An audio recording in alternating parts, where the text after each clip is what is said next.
আমরা আমাদের এই ব্যবসা প্রতিষ্ঠানকে চাঁদাবাজ মুক্ত করতে চাই। রাজি আছেন? চাঁদার নিয়ম কিন্তু দুইটা, ভালো করে বুঝেন। খালি এইটা মজা যে ভাই আমরা চাঁদাবাজ মুক্ত করতে চাই, চাঁদার নিয়ম দুইটা। চাঁদা খাবো না, চাঁদা বলেন, চাঁদা খাবো না, চাঁদা খাওয়া হারাম, দেওয়া জায়েজ না, না এটা হালাল, এটা সওয়াবের কাজ।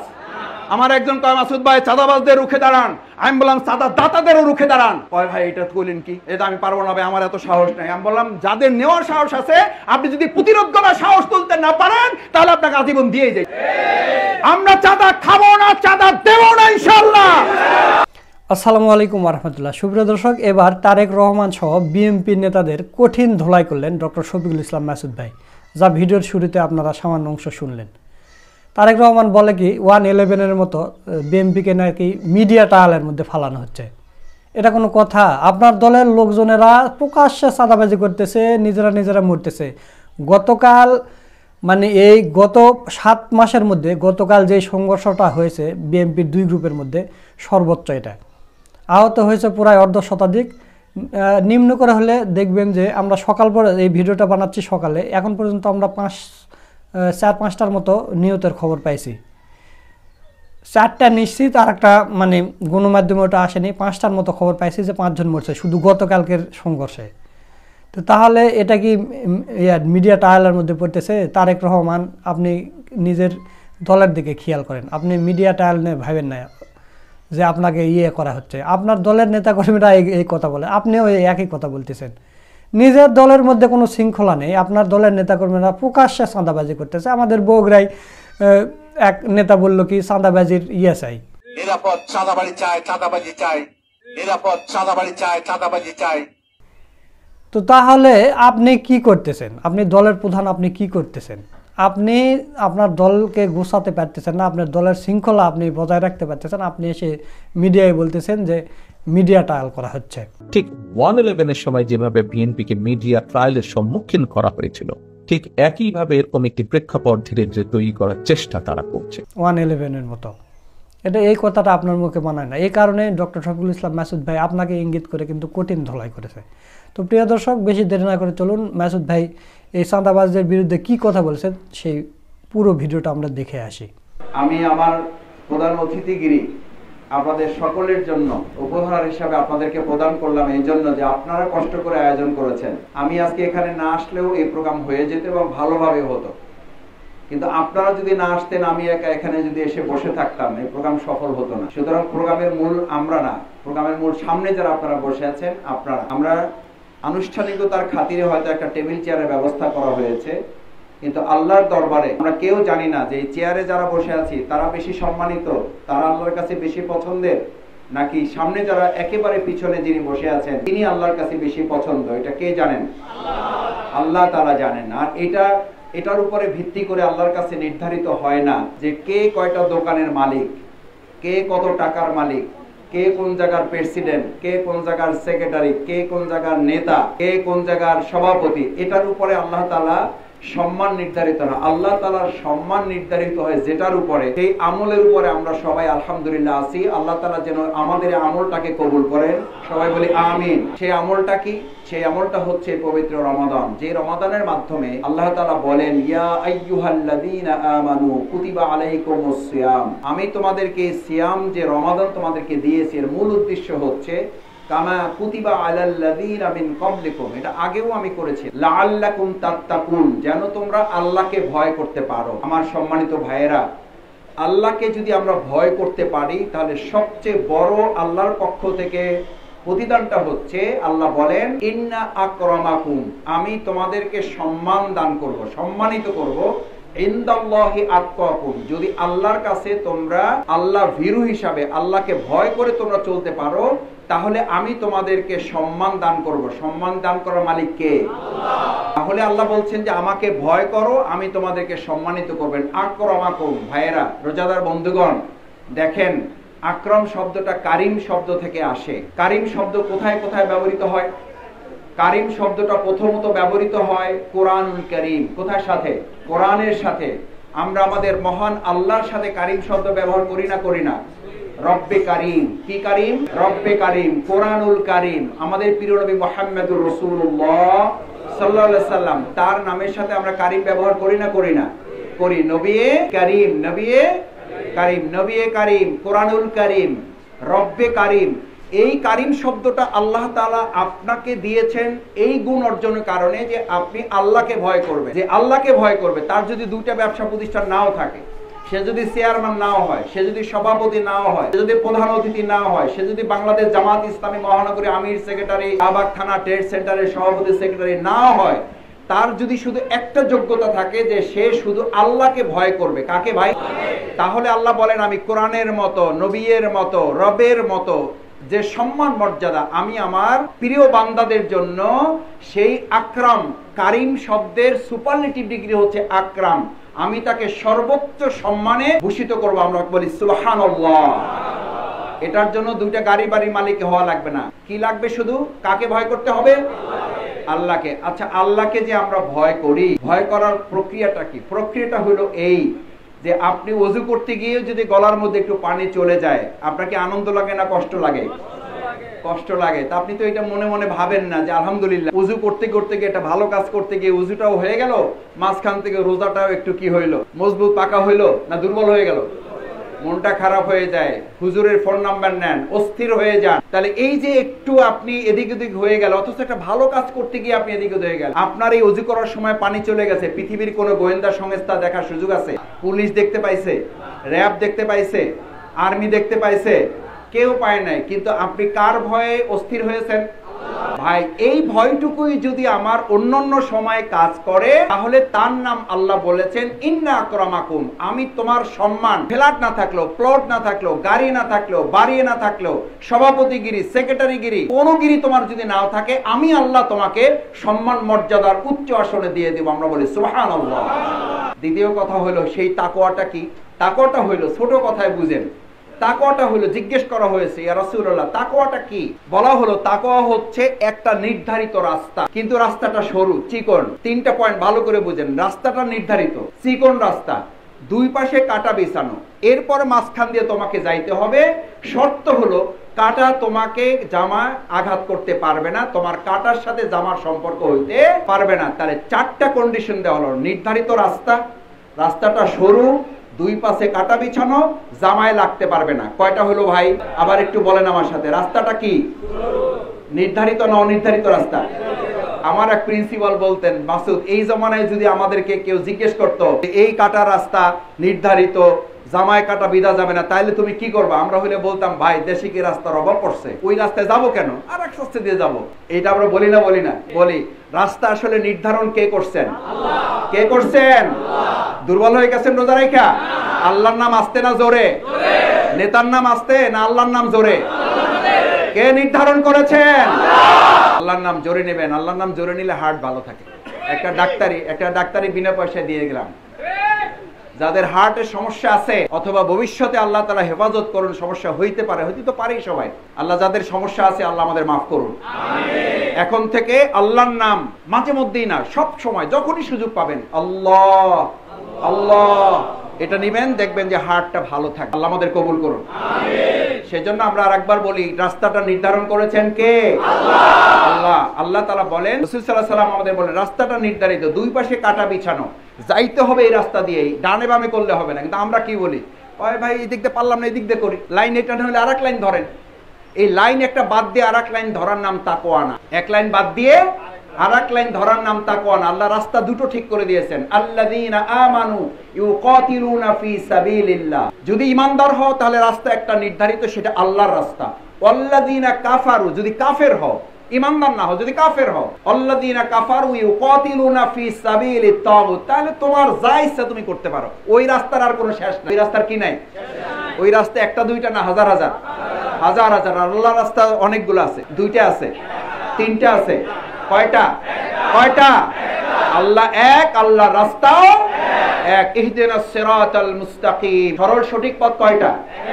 আর একটার নাম গায়রুল মাগদুবি আলাইহিম ওয়ালাদ দাল্লিন, ওটা গোমরাহের পথ। গোমরাহের পথে কোনো অভাব নাই, আলোর পথের অভাব আছে। এটা শুধু একটা পথ, সেই জন্য নির্ধারিত পথ, কাটা বিছানো, এটা একটা সিগনিফিকেন্ট। আপনি যখন নির্ধারিত পথে যাবেন, আল্লাহর পথে যাবেন, তখন দুঃখ কষ্ট নির্ধারণ থাকবে এবং সেখানে বিপদ মুসিবত বাধা হামলা মামলা নির্যাতন নিপীড়ন ফাঁসি এগুলো ছিল না, এখন থাকবে না, ভবিষ্যতে থাকবে না। এটা তাকওয়ার পথের বৈশিষ্ট্য। তাকওয়ার পথ মানে হলো মসৃণ না, তাকওয়ার পথ মানে হলো আরামের না। আরামের রাস্তাটা হারামের, ভালো করে বুঝেন। আরামের রাস্তাটা হারামের, আরামের রাস্তাটা গিয়েছে জাহান্নামের দিকে। হুজিবাতুন নারু বিশাহাওয়াত। প্রিয় নবী মুহাম্মদ রাসূলুল্লাহ সাল্লাল্লাহু আলাইহি ওয়াসাল্লাম এই তাকওয়াওয়ালাদের লোকদের বলছেন, তোমরা যারা আল্লাহকে ভয় করবা মনে রাখো এই যে কাটা বিছানো পথ তাকওয়াওয়ালাদের জন্য বলা হলো যে তাকওয়াওয়ালাদের আল্লাহকে ভয় করে যে রাস্তায় তুমি চলবা এই রাস্তাটা ফুল বিছানো হবে না। কি বিছানো ভাই? কি বিছানো ভাই? কিন্তু আমরা কি বলি, রোজা রাখছি ঠিক আছে ভাই, কিন্তু জয়জামেলার মধ্যে যাইতেছে না। আল্লাহর দ্বীনের পথে চলতে জয়জামেলা আছে না নাই? রাসূল সাল্লাল্লাহু আলাইহি ওয়াসাল্লামের জয়জামেলা ছিল না? মুহাম্মদুর রাসূলুল্লাহ সাল্লাল্লাহু আলাইহি ওয়াসাল্লামকে ওই জামানার লোকেরা আলামিনও বলেছে, পাগলও বলছে না বলে নাই? জাদুকর বলছে না বলে নাই? কনক বলছে না বলে নাই? কবি বলছে না বলে নাই? আজকের জামানায় সেই একই ইসলামের কথা বলবেন, সেই একই ইসলামের কথা বলবেন, গালি আসবে না? আসবে না? আসছে না? আসে নাই? মন খারাপ হয় না? হয় না? কয় মন খারাপ হয়? মন খারাপ হবে কেন? এটা কার সুন্নাহ? টুপি দাড়ি কার সুন্নাহ? ওই একই রাসূল সাল্লাল্লাহু আলাইহি ওয়াসাল্লামের পথ অবলম্বন করে যদি আজকে আপনার জন্য গালি না আসে, তাহলে বরং বুঝতে হবে আপনি তাকওয়ার পথে এখন হাঁটাই শুরু করতে পারেন নাই। আমরা এই প্রতিপক্ষের গালিগুলো বহন করার জন্য রাজি আছি কারা দেখি? ইনশাআল্লাহ। আমাদেরকে রাজাকার বলা হবে, আমাদেরকে অমুক বিরোধী বলা হবে, তমুক বিরোধী বলা হবে, কিন্তু আমরা কার পক্ষের লোক? কার পক্ষের লোক? আল্লাহর পক্ষের লোক। এই কাটা বিছানোর অর্থ হলো সত্য সরল সঠিক পথে চলা, মানে হলো এখানে ফুল বিছানো থাকবে না। কি বিছানো? কি বিছানো ভাই? কাটাওয়ালা পথে চলতে রাজি আছেন ইনশাআল্লাহ? কারণ এটা কার নির্ধারিত পথ? ভালো করে বুঝেন। হুজিবাতুন নারু বিশাহাওয়াত, আরামের পথ, দেশের পথ, উপভোগের পথ, নাচ দিয়া মুভেজের পথ, এটা গেছে জাহান্নামের দিকে। হুজিবাতুল জান্নাতু বিল মাকারে। আর যদি আপনি জান্নাতের রাস্তায় হাঁটতে চান ভাইরা, এটা জামাত ইসলামী রাস্তার কথা বলি নাই, অন্য কোন দল মত পথের কোন রাস্তার কথা আপনাকে বলতেছি না। জামাত ইসলামীর কোন বক্তৃতা, আমিরের কোন বক্তৃতা শোনাচ্ছি না, এটা বক্তৃতা বলছি প্রিয় নবী মুহাম্মদুর রাসূলুল্লাহ সাল্লাল্লাহু আলাইহি ওয়াসাল্লামের বক্তৃতা। ক্বালা রাসূলুল্লাহ সাল্লাল্লাহু আলাইহি ওয়াসাল্লাম হুজিবাতুল জান্নাতু বিল মাকারে। তুমি জান্নাতি না জাহান্নামী? এই কথা বললে আমাদেরকে কেউ বলে আমরা জান্নাতের টিকিট বিক্রি করি। আরে ভাই, জান্নাতের টিকিট বিক্রি করার মালিক এই দুনিয়াতে কেউ না, জান্নাত দেওয়া না দেওয়ার মালিক কে? কিন্তু সেই জান্নাতের রাস্তা দেখানোর দায়িত্ব আমাদের পরস্পরের আছে না নাই? ঘন্টার পর ঘন্টা আলোচনা করেন জান্নাত জাহান্নামের কথা, এক সেকেন্ডের জন্য বলতে পারেন না, বরং আমাদেরকে জাহান্নামের দিকে ধাবিত করেন, তাতে কোনো সন্দেহ নাই। এরকম ইফতার মাহফিল আজকে হাজার হাজার বাংলাদেশে হচ্ছে না? আমি আপনাদেরকে হলফ করে বলে দিলাম, চেক করে দেখুন, সোশ্যাল মিডিয়াগুলোর বক্তৃতা শুনুন, সেখানে জান্নাত জাহান্নামের কোনো আলোচনা নাই। আলোচনা আছে রাজনীতি, নির্বাচন আর সমস্ত কিছু দুনিয়া নিয়ে। এখানে পরকালের কোনো আলোচনা নাই। তার মানে হলো যারা পরকালের কথা মনে করায় না, তারা মূলত আমাদেরকে জাহান্নামের দিকে ধাবিত করে। আমার ভাইয়েরা, এই রোজার গুরুত্ব কেন? এই রোজার কোন গুরুত্ব কি? এটা যে একটা মাস, 12 মাস, আরবি আরব মাস আছে না নাই? আল্লাহ তাআলা বলেন বিসমিল্লাহির রহমানির রহিম, শাহরু রমাদান আল্লাযী উনজিলা ফীহিল কুরআন। এটা 12 মাসের মধ্যে একটা মাস। পার্থক্য হলো এই মাসে কি নাজিল হয়েছে? কি নাজিল হয়েছে? আমার ভাই, সেই মাসে আপনি ইফতার মাহফিল করবেন। আমি বলি অনেক সময় বিয়ে বাড়িতে গেছেন, খাইলেন দাইলেন, ছবি তুললেন, সেলফি তুললেন, সবার সাথে কোলাকুলি করলেন, আসার সময় শুধু জিজ্ঞেস করলেন, ভাই খাইলাম দিলাম তো ভালো, ডেকোরেশন তো সুন্দর, লাইটিংও ভালো লাগছে, বর কই? আমি তো হ্যাঁ একটু সালাম দিয়ে যাইতে চাই, একটু হাত মিলাই কোলা করি, হ্যাঁ লাগে একটু ছবি তুলতে চাই। ওই লোক দুঃখ করে বলল, কয় ভাই কি করবো, আফসোসের ব্যাপার, খাওয়া দাওয়া ভালো হয়েছে, ডেকোরেশন ঠিক আছে, লাইটিংও ঠিক আছে, কিন্তু মুশকিল হইলো এই প্রোগ্রামের বর আজকে হাজির হয় না এবং উনি হাজির হওয়ার কোনো সম্ভাবনা। আমার ভাইয়েরা পিছনে একদম যে আছেন দাঁড়িয়ে বলেন, ওই বিয়ের প্রোগ্রাম সফল না ব্যর্থ? সফল না ব্যর্থ? এই রমজান মাসে আপনি দুনিয়ার সব আলোচনা করবেন, অথচ কোরআনের আলোচনা করবেন না, ওই আলোচনা ব্যর্থ না সফল? ওই ইফতার মাহফিল সফল না ব্যর্থ? কারণ এই মাসের মর্যাদা কি মাসের কারণে না কোরআনের কারণে? এই কোরআন হলো রমজান মাসের বর। কোন মাসের বর? বর কে? বর কে? বর কে? কোরআনের সাথে মাসের মর্যাদা বাড়ছে, ওই জন্য মাসের মর্যাদা আল্লাহ বাড়াই দিয়েছে। বরের সাথে বিয়ের সম্পর্ক বলে বিয়ের অনুষ্ঠানের মর্যাদা বেড়ে যায়, বর না থাকলে অনুষ্ঠানের কোনো মূল্য নাই। আর যে মাসের মর্যাদা নিয়ে আজকে আলোচনা করছেন কোরআনের কারণে, ও ভাই এটার জন্য কামেল পাস করা লাগবে না, ডিগ্রি অর্জন করার দরকার নাই, ডক্টর হওয়ার দরকার নাই। এই মাসের সাথে কোরআনের সম্পর্কের কারণে আল্লাহ মাসের মর্যাদা বাড়াই দিয়েছে। ওই কোরআনের সাথে যদি আমার প্রিয় ভাই সম্পর্ক করে, ভাইয়ের মর্যাদা বাড়বে না কমবে? ওই কোরআনের সাথে যদি ট্রেড সেন্টার সম্পর্ক করে, এই ট্রেড সেন্টারের মর্যাদা বরকত বাড়বে না কমবে?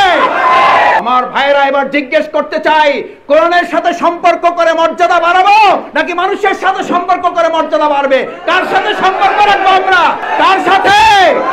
কার সাথে? কাল আমার সাথে স্লোগান ধরুন, আমার সাথে স্লোগান ধরুন, কোরআন আছে যেখানে, কোরআন আছে যার সাথে, কোরআন নাই যার সাথে, আমরা নাই, আমরা নাই, আমরা নাই। এটা কি রাজনীতি না এটা আল্লাহর নীতি? এটা কি রাজনীতি না আল্লাহর নীতি? এটা কি জামাতের নীতি না আল্লাহর নীতি? ইমানদাররা কার নীতি গ্রহণ করবে? ব্যবসায়ীরা কার নীতি গ্রহণ করবে? যদি ব্যবসায়ীরা আল্লাহর নীতি গ্রহণ করে, তাহলে আমাদেরকে আল্লাহ কারুন বানাবেন না ওসমান বানাবেন? কারুন হইতে রাজি আছি যারা হাত জাগান। 4-5 জন পাওয়া গেছে। তাও কারণের রাস্তা ধরতে রাজি আছেন কেউ? কারণের সব ছিল আল্লাহ, শুধু আল্লাহর নীতি গ্রহণ করে নাই। আল্লাহ ঘোষণা দিলেন কিয়ামত পর্যন্ত মাটির নিচে যাইতেই থাকবে, যাইতেই থাকবে। বলে নাউজুবিল্লাহ। ব্যবসা করবেন, বড়লোক হবেন, নিয়ামত ভোগ করবেন আল্লাহর, আর কারণের মতো মাটির নিচে যাইতেই থাকবেন, যাইতেই থাকবেন। আমরা কেউ রাজি আছি? আমরা হযরত ওসমানের রাস্তা ধরতে চাই। তাহলে আল্লাহ তাআলা আমাদের রিজিকে শুধু বরকত দিবেন না, আল্লাহ তাআলা কিয়ামতের দিন বলেছেন আমি 4 শ্রেণীর লোককে সম্মান মর্যাদার সাথে কিয়ামতের দিন এক জায়গায় করব। সুবহানাল্লাহ। কয় শ্রেণীর? তার মধ্যে 1 নম্বর শহীদ, শহীদ, শুহাদা, সালেহিন, সৎকর্মশীল, সিদ্দিকিন, সত্যবাদী। আর তার সাথে রাসূল সাল্লাল্লাহু আলাইহি ওয়াসাল্লাম বলেছেন আমার প্রিয় ব্যবসায়ীদেরকে। সুবহানাল্লাহ। এ ভাই শহীদদের কাতারে দাঁড়াইতে চান কারা? সত্যবাদীর সাথে কারা দাঁড়াইতে চান? সৎকর্মশীলদের সাথে কারা দাঁড়াইতে চান? আল্লাহ আপনি শহীদদের, সত্যবাদী, সৎকর্মশীলদের সাথে কাল কিয়ামতের দিন দাঁড়াবার মতো সৎ, যোগ্য, দক্ষ আল্লাহর ব্যবসায়ী হিসেবে আপনি আমাদের কবুল করেন। আমার ভাইয়েরা, আল্লাহ সুবহানাহু ওয়া তাআলার একটা আয়াত বলে শেষ করে দেই। আল্লাহর এই নীতি যদি আপনি মানেন, তাহলে আল্লাহ বলছেন সূরা কুরাইশ ব্যবসায়ীদের জন্য নাজিল। কুরাইশ বংশের যারা বড় বড় ব্যবসায়ী ছিল, যাদের কাফির মুশরিকরা বলতো ইসলাম মানবা সব শেষ হয়ে যাবে, এই ভয় এখনকার লোকেরা দেখায় না, দেখায় না। এই ভয় দেখানোর লোক আগে ছিল, এখন নাই। বাংলাদেশে আছে, ট্রেড সেন্টারে নাই। বিগত ফ্যাসিস্ট আমলে যারা ভয় দেখিয়েছে, আল্লাহ তাদেরকে পদত্যাগ করে নাই, আল্লাহ তাদেরকে দেশ ত্যাগ করতে বাধ্য করেছেন। আজ যদি আবার নতুন করে আমরা কেউ জালিমের জায়গায় যাই, তাহলে ওই আল্লাহর শাস্তি আমাদের জন্য কার্যকর হবে না, হবে না? আমরা আমাদের এই ব্যবসা প্রতিষ্ঠানকে চাঁদাবাজ মুক্ত করতে চাই। রাজি আছেন? চাঁদার নিয়ম কিন্তু 2টা, ভালো করে বুঝেন। খালি এইটা মজা যে ভাই আমরা চাঁদাবাজ মুক্ত করতে চাই। চাঁদার নিয়ম 2টা। চাঁদা খাবো না, চাঁদা বলেন, চাঁদা খাবো না। চাঁদা খাওয়া হারাম, দেওয়া যায় না, না এটা হালাল, এটা সওয়াবের কাজ। আমার একজন কয় মাসুদ ভাই চাঁদাবাজদের রুখে দাঁড়ান। আমি বললাম চাঁদা দাতাদেরও রুখে দাঁড়ান। ভাই এটা বললেন কি? এটা আমি পারবো না ভাই, আমার এত সাহস নাই। আমি বললাম যাদের নেওয়ার সাহস আছে, আপনি যদি প্রতিরোধ করার সাহস তুলতে না পারেন, তাহলে আপনাকে আজীবন দিয়ে যেতে হবে। আমরা চাঁদা খাবো না, চাঁদা দেবো না, ইনশাআল্লাহ। পারবেন ইনশাআল্লাহ? বরকতের দরজা খুলে দেবেন কে? আল্লাহ তাআলা সেই কথা লিইলাফি কুরাইশিন ইলাফিহিম রিহলাতাশ শিতাই ওয়াস সাইফ ফালিয়াবুদু, ফালিয়াবুদু। আল্লাহর গোলামি করো, আল্লাহর কথা মেনে চলো, আল্লাহর দাসত্ব গ্রহণ করো। আল্লাহর কথা ছাড়া কারো কথা শুনবা না, আল্লাহর নিয়ম ছাড়া কারো কাছে মাথা নত করবা না। ফালিয়াবুদু রব্ব হাযাল বাইত, এই রবের, এই বাইত, এই ঘরের, এই কাবার যিনি মালিক, তার গোলামি করো, তার কাছে মাথা নত করো, তার কাছে শুধু চাও, তার নির্দেশ শুধু মেনে চলো। আলা আলাহুল খালকু ওয়াল আমর, আইন চলবে যার, সৃষ্টি করেছেন যিনি। সৃষ্টি যার, জোরে বলেন সৃষ্টি যার। এটা কি রাজনীতি না আল্লাহর নীতি? আল্লাহর নীতি। এই আল্লাহ বলেন রব্ব হাযাল বাইত আল্লাযী আত'আমাহুম মিন জু'। যদি এটা করো, কাজ করবে একটা, ফল দেব 2টা। কাজ একটা, ফল কয়টা? ফল কয়টা? রব্ব হাযাল বাইত, আমি তোমাদেরকে 2টা দেব। আল্লাযী আত'আমাহুম মিন জু', তোমার ক্ষুধার সময় কষ্ট হবে না, তোমার ক্ষুধা নিবারণের ব্যবস্থা আমি করে দেব। সুবহানাল্লাহ। ওয়া আমানাহুম মিন খাউফ, আমি শুধু তোমার ক্ষুধা নিবারণ করব না, আমি আল্লাহ তাআলা তোমার সাদাবাজ, সন্ত্রাস এবং দখলদার মুক্ত একটা নিরাপদ জায়গা তৈরি করে তোমার নিরাপত্তা নিশ্চিত করে দেব আমি আল্লাহ। সুবহানাল্লাহ, সুবহানাল্লাহ। ক্ষুধার নিবারণ করে দেবেন আর নিরাপত্তা নিশ্চিত করবেন কে? কার ঘোষণা? শুধু দায়িত্ব পালন করতে হবে একটা, আমরা কার কথা শুনবো, কার আইন মানবো, কার আইন প্রতিষ্ঠা করব? আমার সম্মানিত রোজাদার ভাইয়েরা, আসুন, পবিত্র কোরআন নাজিলের মাসের কারণে যদি মর্যাদা বাড়ে মাসের, সেই কোরআনের সাথে আমরা সম্পর্ক করলে আমাদের মর্যাদা বাড়বে না কমবে? বেড়েছিল না বাড়ে নাই? জাহিলি মদিনা সোনার মদিনা হয়েছে মানুষের মতবাদে না কোরআনের আলোকে?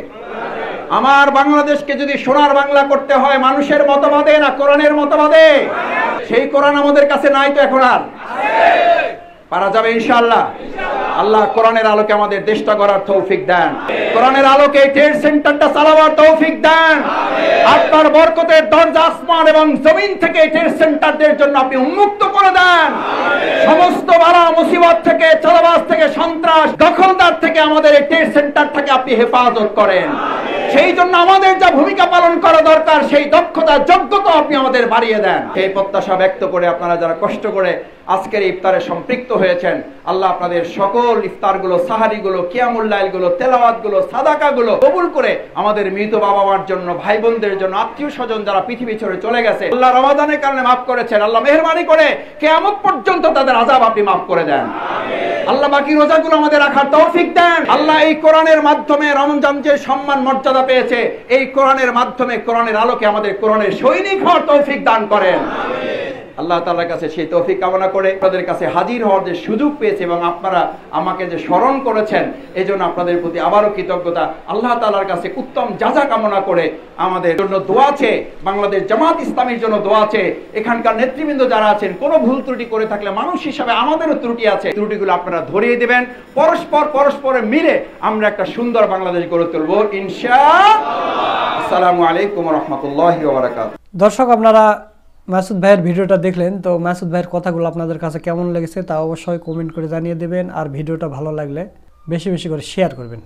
সকলকে ধন্যবাদ। আসসালামু আলাইকুম ওয়া রাহমাতুল্লাহ।